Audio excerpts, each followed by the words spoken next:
नमस्कार दोस्तों, स्वागत है आप सभी लोग का मेरे YouTube चैनल डिवाइन रिचुअल्स में। दोस्तों, आइए हम इस नवरात्रि में माता रानी के कन्या पूजन के महत्वपूर्ण नियमों के बारे में चर्चा करें और जानें कैसे ये नियम बना सकते हैं आपको जीवन में माता रानी की कृपा के लिए माध्यम। यह वीडियो हमारे चैनल पर है तो सब्सक्राइब करना ना भूलें और इन पवित्र दिनों में माता रानी के आशीर्वाद को प्राप्त करने के लिए हमारे साथ जुड़ें। हिंदू धर्म में नवरात्रि का विशेष महत्व है। नवरात्रि में माता रानी के विभिन्न रूपों की पूजा की जाती है। इस दौरान पूरे 9 दिनों का उपवास किया जाता है। कहते हैं कि माता रानी की विधि पूर्वक पूजा अर्चना करने से उनकी कृपा बनी रहती है। नवरात्रि में कलश स्थापना करना बेहद शुभ माना जाता है। इस दौरान ऐसा कोई कार्य नहीं किया जाता है जिससे माँ दुर्गा रुष्ट हो जाएं। वहीं इस बार नवरात्रि की शुरुआत रविवार 15 अक्टूबर 2023 को हो चुकी है। साथ ही 24 अक्टूबर को विजयदशमी का त्योहार मनाया जाएगा। नवरात्रि के व्रत को पूरा करने के लिए कन्या पूजन का विधान है। अपनी रीति के अनुसार अष्टमी या नौमी तिथि के दिन लोग कन्या पूजन करते हैं। इस दौरान कन्याओं को घर पर बुलाया जाता है, उनकी पूजा कर उन्हें भरपेट भोजन करवाया जाता है।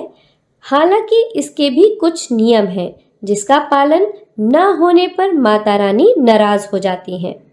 इसी कड़ी में आइए जानते हैं कि कन्या पूजन के दौरान किन नियमों का पालन करना चाहिए।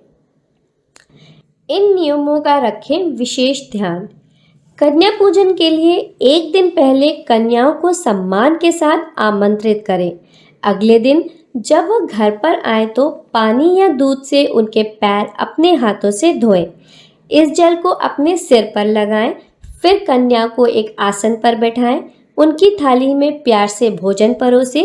उन्हें हलवा पूड़ी का भोग लगाएं।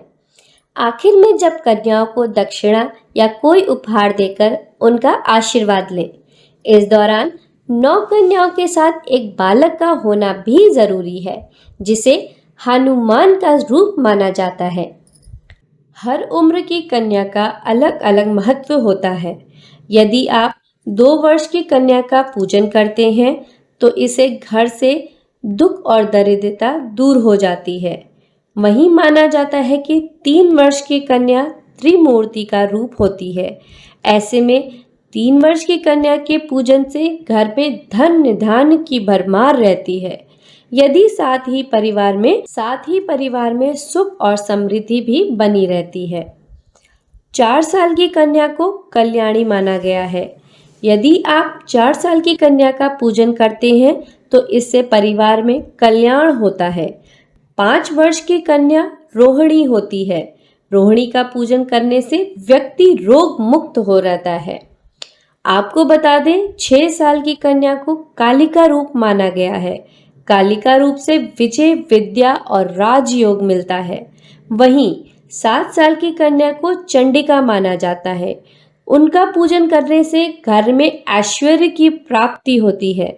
यदि आप कन्या पूजन के दौरान 8 वर्ष की कन्या जिमाते हैं तो वह शांभवी कहलाती है। इनको पूजने से सारे विवाद में विजय मिलती है।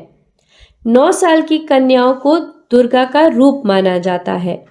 इनका पूजन करने से शत्रुओं का नाश हो जाता है। साथ ही 10 साल की कन्या सुभद्रा कहलाती है। इनका पूजन करने से भक्तों की मन की इच्छा पूरी होती है। तो ये थी कुछ कन्या पूजन के खास नियम और हर उम्र की कन्याओं से रिलेटेड कुछ खास जानकारी। फिर मिलते हैं एक नए वीडियो के साथ। तब तक के लिए नमस्कार। जय माता की।